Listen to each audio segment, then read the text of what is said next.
Olá pessoal, tudo bem?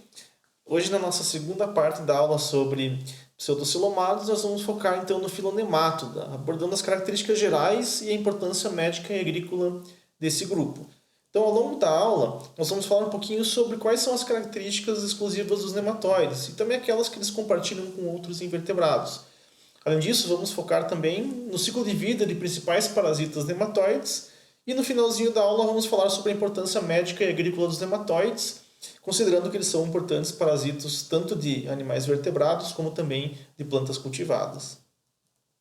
Então, para a gente iniciar a aula, a gente vai fazer a seguinte pergunta: quem são os nematóides? Novamente, boa parte dos grupos animais a gente consegue detectar a principal característica entendendo como é que é a origem do nome dele. No caso dos nematóides, a origem remonta do grego, que significa nematos, filamento, e eidos, semelhante. Então seriam invertebrados com corpo semelhante a um filamento. Nós chamamos então os nematóides de vermes de corpo cilíndrico. Como as imagens aqui ao lado ilustram bem para vocês, essa é uma característica bastante marcante do grupo, que contrasta com o grupo que nós estudamos anteriormente, que eram os plateumides, que eram os vermes de corpo chato. Atualmente se conhece aproximadamente 25 mil espécies de nematóides, o que significa que é um grupo bastante grande em termos de riqueza de espécies. E, na verdade, muitas mais espécies ainda necessitam ser descritas. Então, os nematóides eles estão entre os maiores grupos do reino animal. E esses nematóides eles podem ser tanto de vida livre, e daí essas espécies de vida livre podem ser marinhas, de água doce ou terrestres, quanto também parasitas. E daí, no caso das parasitas, elas usam principalmente, mas não exclusivamente, vertebrados como hospedeiros. Uma característica bastante marcante desse grupo é a existência de uma cutícula recobrindo a parede corporal. Essa cutícula ela é formada por um material flexível, não vivo e secretado pela epiderme. Se a cutícula é formada por um material não vivo, significa que ela não cresce, ela não se desenvolve com o organismo. E por esse motivo, para que o organismo consiga aumentar o tamanho corporal, de tempo em tempo, ele necessita passar por um processo de equidise ou muda.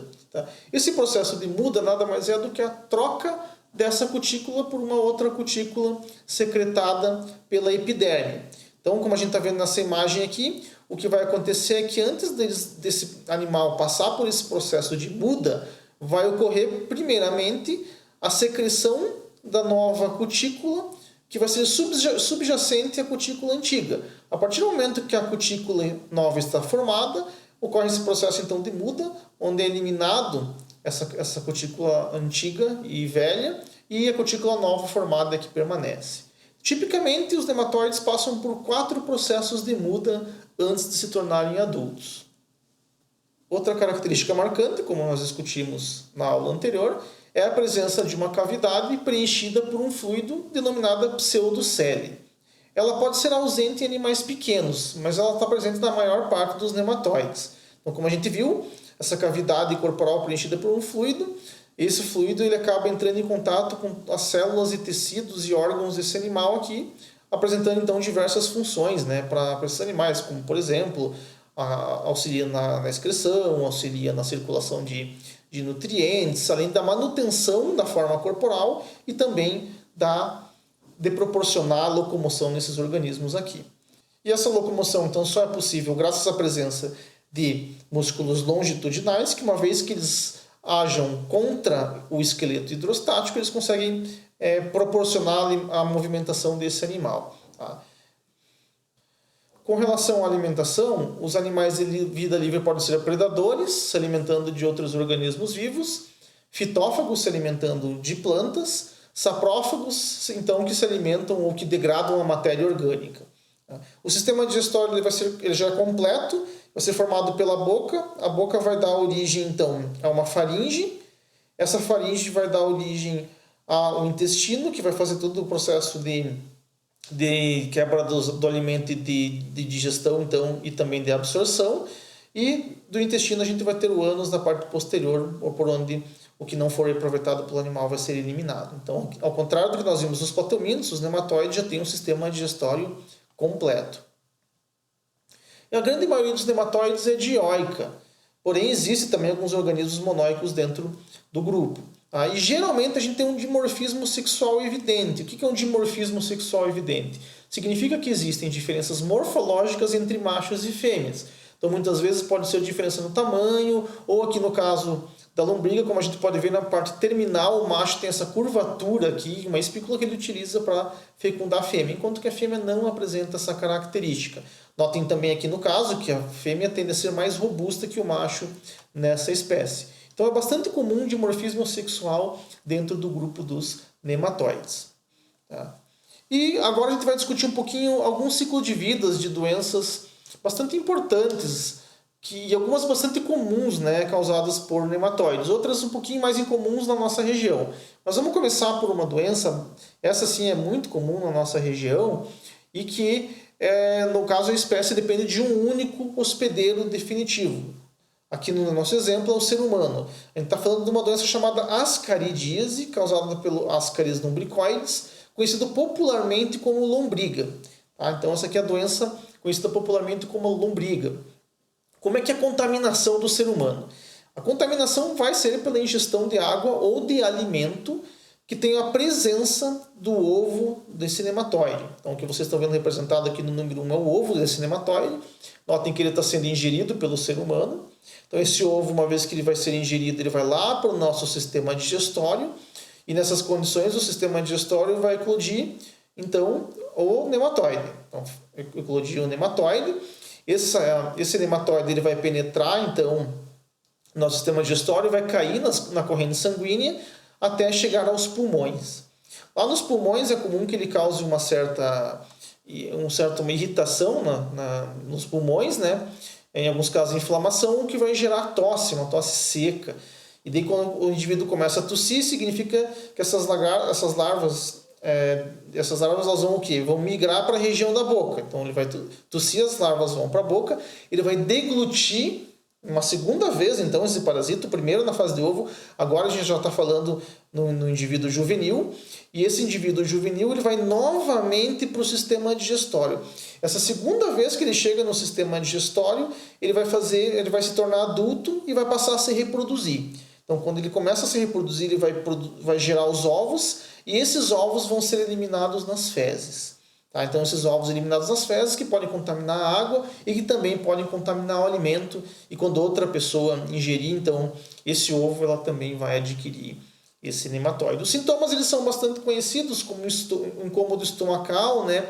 Sangue nas fezes, muitas vezes diarreia, algumas vezes até perda de peso, né? Porque ele começa a se alimentar e irritar esse sistema digestório e causando então esses desconfortos todos mencionados. Tá? Então notem que aqui esse parasito, esse nematóide, ele precisa só de um único hospedeiro para completar o ciclo de desenvolvimento dele. No caso do exemplo nosso aqui, o ser humano. Tá? Aqui a gente tem algumas imagens que mostram o que pode acontecer no caso de uma infecção grave. Né?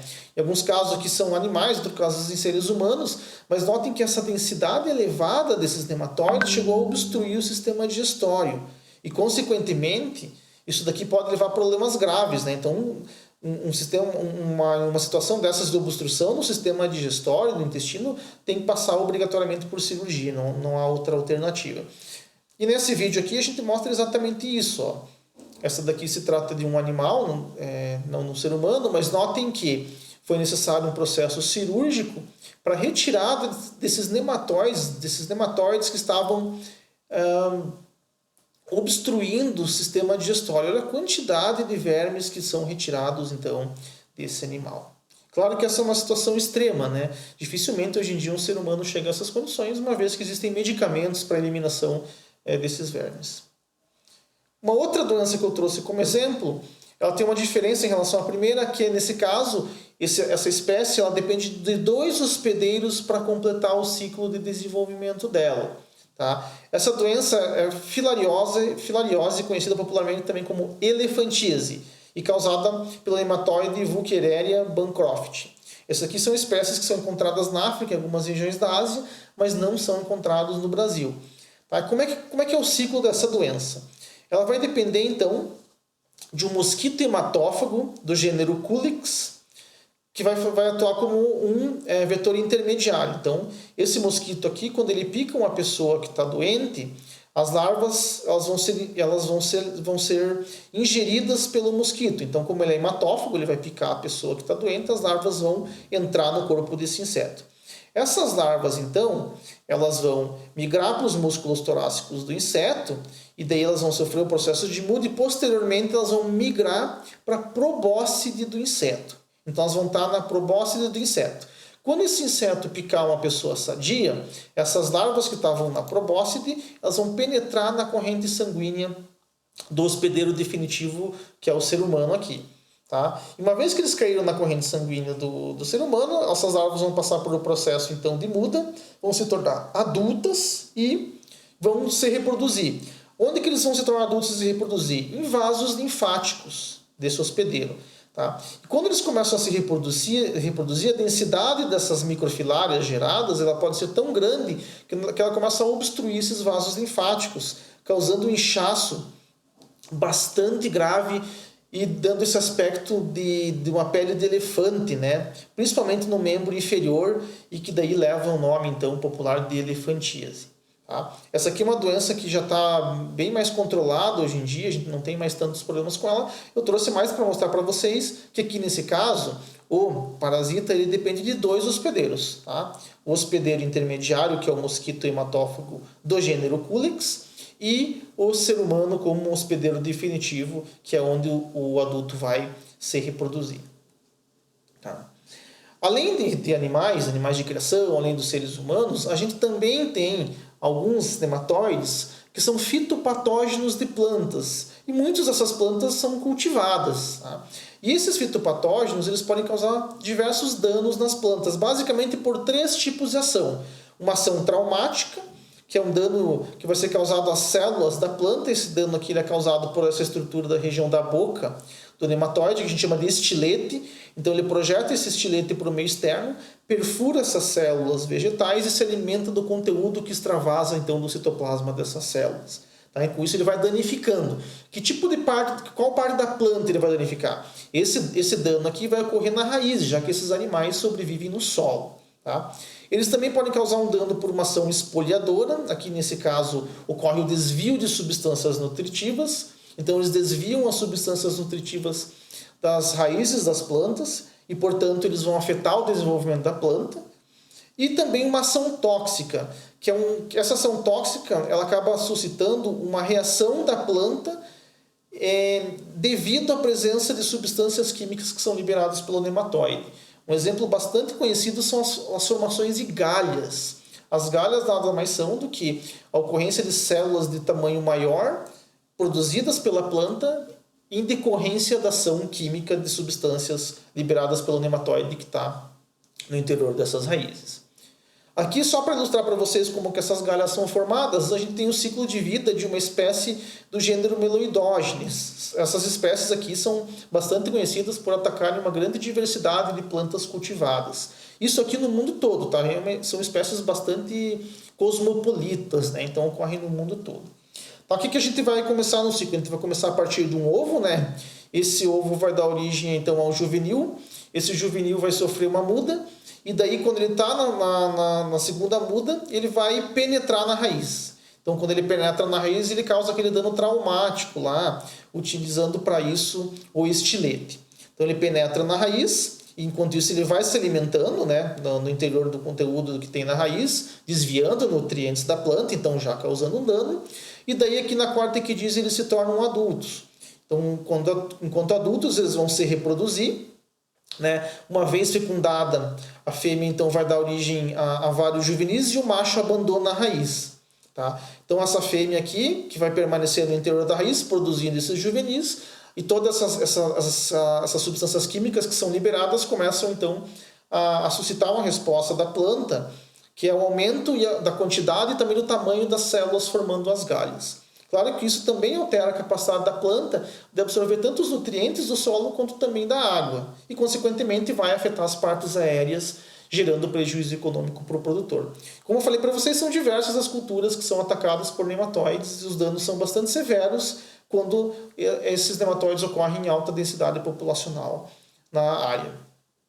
Tá? Aqui outras imagens para vocês, ó, fotos das galhas formadas, né, nas raízes, e aqui vocês estão vendo juvenis também no interior das raízes. Tá? Dá para ver perfeitamente, né, eles lá penetrando e se desenvolvendo na raiz de plantas de tomate. Mas como nem tudo é desgraça, alguns nematóides eles são entomopatogênicos. Entomo se refere aos insetos, patogênicos à doença. Então significa dizer que esses nematóides causam doenças em insetos. Como alguns insetos são pragas agrícolas, porque eles se alimentam de plantas de importância econômica, é possível utilizar os nematóides para controlar as pragas agrícolas, no que a gente chama de controle biológico. Aqui eu trouxe para vocês uma tabelinha que ilustra uma série de produtos já comercializados no mundo todo e que derivam de nematóides. Então, é possível você comprar nematóides em algumas regiões do mundo e aplicar esse nematóide na lavoura para combater diferentes insetos, pragas que causam prejuízo econômico. Então isso já é uma realidade do mundo afora, ainda infelizmente é pouco utilizado no Brasil, embora eu vá mostrar aqui para vocês um exemplo muito bem sucedido de uso de um nematóide para controle de uma praga florestal. Aqui nesse caso é um nematóide chamado Bedingia siricidicula e ele é utilizado para o controle da vespa da madeira, que é uma espécie que ataca o pinus, principalmente aqui na nossa região, na região sul do Brasil. Como é que vai funcionar a ação desse nematóide? Esse nematóide ele vai penetrar na larva da vespa da madeira que está se desenvolvendo no interior do tronco do pinus, tá? E daí ele vai migrar, então, os juvenis vão migrar para os ovários da fêmea. E lá eles vão se reproduzir. E quando eles migram para os ovários da fêmea, eles tornam essa fêmea infértil. Tá? Então os ovos da vespa da madeira não vão se desenvolver adequadamente. Tá? E em vez da fêmea ovipositar os ovos da vespa da madeira, ela vai distribuir os nematóides pelo ambiente e esses nematóides vão penetrar em mais larvas, assim fechando o ciclo.